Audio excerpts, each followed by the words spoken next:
At my wedding, the air smelled like frosting and perfume sweet enough to choke on. The band had just switched to something soft when my mother leaned in, smiling for the cameras, and said, "We're passing the car his parents gave you over to your sister." Her tone was light, rehearsed like she was rearranging napkins. Danielle laughed beside her sequins flashing. "Relax," she said, "it's just a car." The guests didn't catch it, but my stomach did a drop cold and final. My groom didn't move. He just looked at them, calm, unreadable. And that look changed everything. People say weddings reveal who really loves you. Mine revealed who never did. I grew up in a house where fairness was a story told at dinner, never lived in the kitchen. My mother, Grace, loved order, the kind that kept her looking perfect and kept me quiet.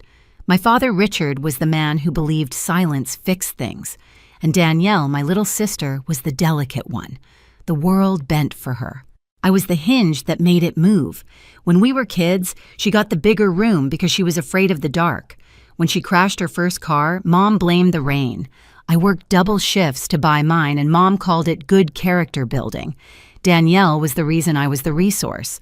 That pattern raised me, someone always taking, someone always explaining. By 29, I had built a life outside their script.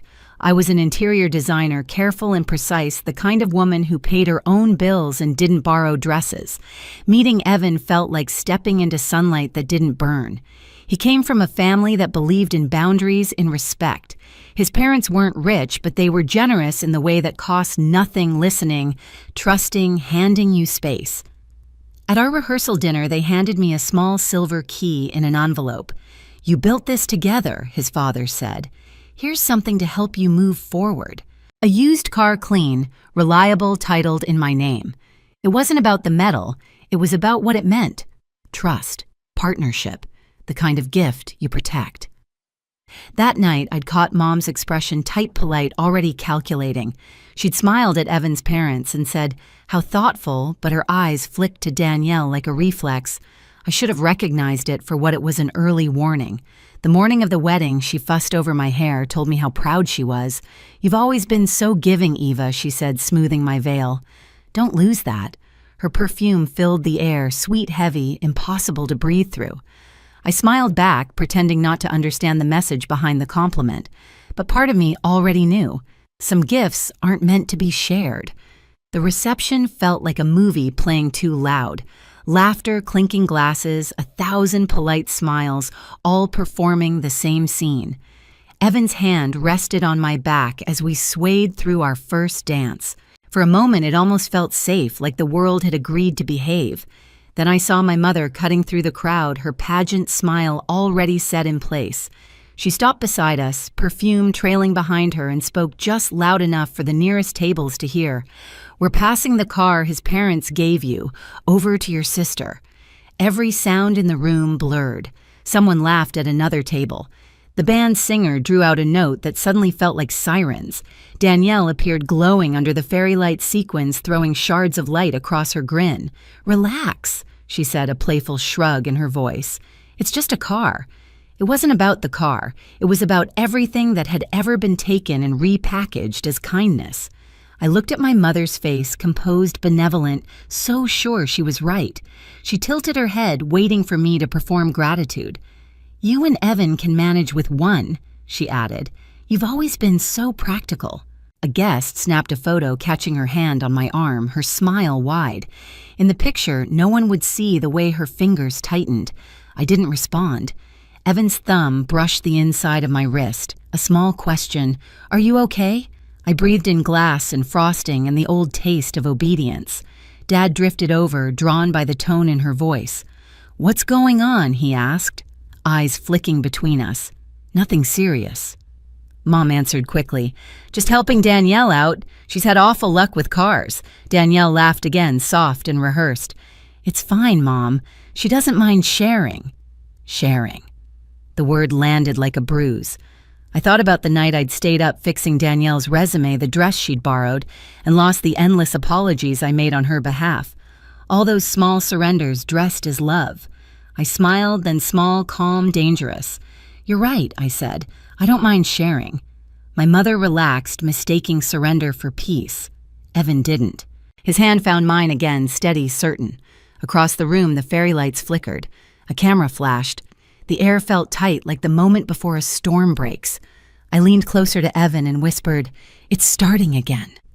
He looked at me, not surprised, just ready, and in that silence I realized something simple: they didn't come to celebrate me. They came to test how much of me was still theirs. After the cake was cut and the music softened, the room began to empty into laughter and wine. I smiled through photos, accepted congratulations that tasted like dust, and counted the minutes until I could breathe again. When the last guest disappeared toward the parking lot, Evan and I slipped out a side door into the quiet hallway. He leaned against the wall, unbuttoning his collar. "Do you want me to say something to them?" "No," I said. My voice didn't shake. "We already did." He frowned, then understood. "We talked about this months ago, half joking over takeout.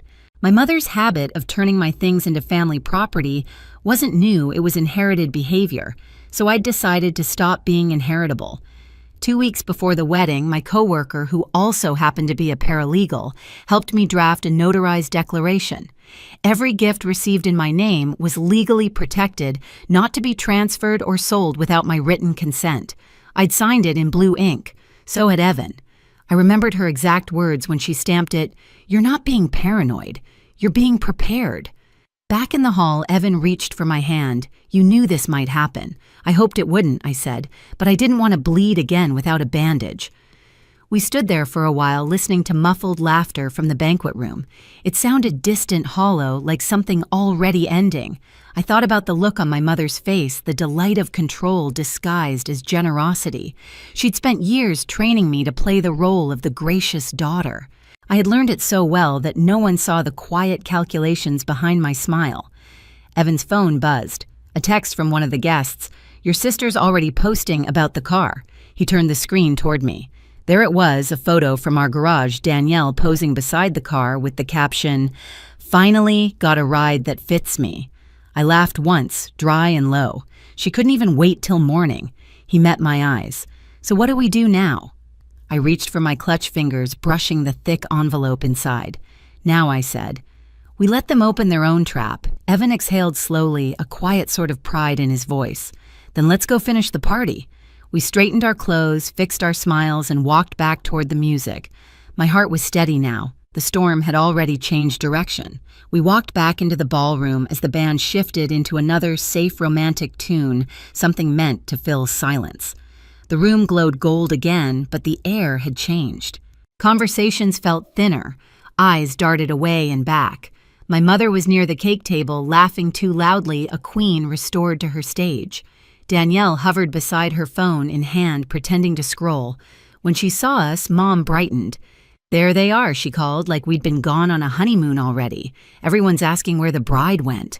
I smiled, handling a few final details. She didn't hear the weight in that sentence. Or maybe she did, and thought she could still outplay me. "Good," she said. "We're wrapping up soon. Danielle needs a ride home anyway." Evan stepped forward just a little. "She has one now, doesn't she?" His voice was light, polite, surgical. Mom blinked. "What?" "The car," I said. "You said she's taking it." Danielle tensed eyes flicking between us. "Oh, come on, Eva," she started. "Don't make this weird. It's just a car I finished for her, I heard." Dad wandered closer, trying for peacekeeping. "Can we not do this here?" I turned to him. Calm. "Here's the thing, Dad. This is where she did it. Publicly." The band faltered, then kept playing. A few guests turned their heads, the scent of champagne turning sharp. Mom's smile stiffened. "Eva, sweetheart, you're overreacting." It was a misunderstanding. We meant Evan held out an envelope. "You might want to read this before you finish that sentence." Her hand hesitated before taking it. She glanced at Danielle, then at me, then unfolded the paper. The rustle was loud enough to cut the music. Danielle leaned in to read over her shoulder. At first confusion, then recognition, then color draining inch by inch. Mom tried to laugh. "What is this? A notarized declaration," I said. "Executed 2 weeks ago. It states that all wedding gifts titled in my name can't be sold, gifted, or transferred without my written consent. Any attempt triggers a legal review and forfeits future inheritance from Evan's side." The last words landed like a stone dropped into a still pond. Conversation stopped. Someone whispered, "Oh, wow." Danielle let out a short, panicked laugh. "You can't be serious." I met her eyes. Completely. Dad exhaled through his nose. "This is petty Eva." "No," I said softly. "Petty is pretending theft is family tradition." Mom's voice hardened. "We're family. You don't treat us like criminals." "You went into our garage last night," I replied. "You took photos of the car and posted them." Danielle's face froze. "That was a joke." "Symbolic," Evan asked quietly. "Symbolic of what exactly?" Her lips parted. No answer. I turned to Mom.